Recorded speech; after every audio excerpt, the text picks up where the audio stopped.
Today, we will be embracing our greener side. Well, actually, our browner side. Yes, well, of course, I have found this super simple guide to making our very own backyard bin. So here are the step-by-step instructions I followed. Step 1. Select your bin. Recycle or buy a plastic bin with a tight-fitting lid to keep the soil moist and to keep critters out. Step 2. Drill holes in your bin. If you don't have an electric drill, use any alternative to put holes in your bin. On my side, I heated a metal stick and dipped it into the lid to make some holes. And yes, it turned out perfectly.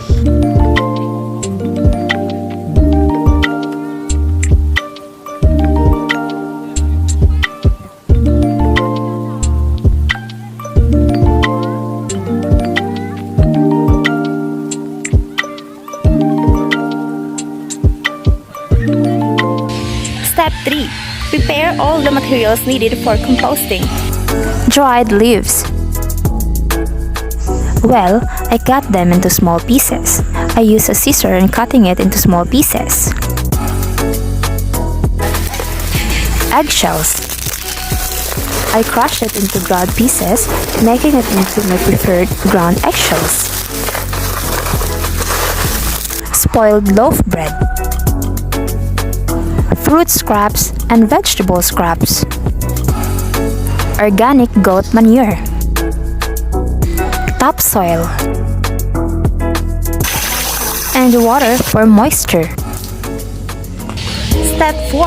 Chop your kitchen waste into small pieces. Since this is just a simple composting, I gathered 1 kilo chopped kitchen waste as per advised from my great teacher.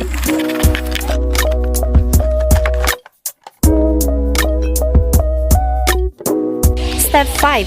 Create your base. I placed my cutted dried leaves as a base and as the first layer of my composting.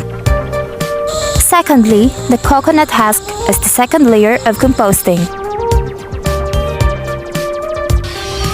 Step 6. Layering of compost ingredients. The base is done. For the third layer, let us now add our chopped mixture of kitchen waste and food scraps.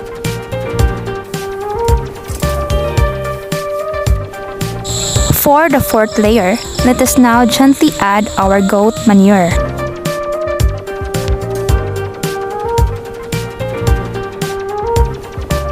And for the fifth layer, let us now add our topsoil.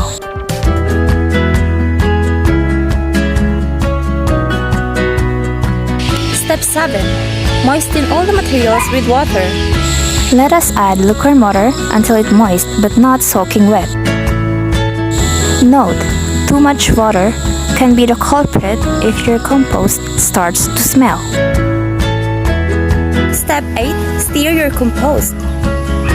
Give your compost a little stir. I used a bamboo stick in stirring it since our compost bin is not that big.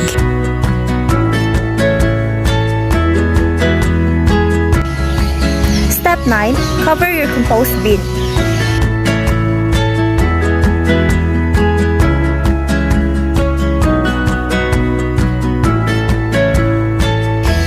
Step 10. Find a spot for your compost bin. Place the bin in a shady area. Be sure it's not located in a full sun or your compost will dry out. In my case, I put my compost bin near our patio garden since I find it the perfect place to store it. Now, we just have to wait 1 month before the compost is ready for our yard or garden. The result of our composting can be used as mulch or potting soil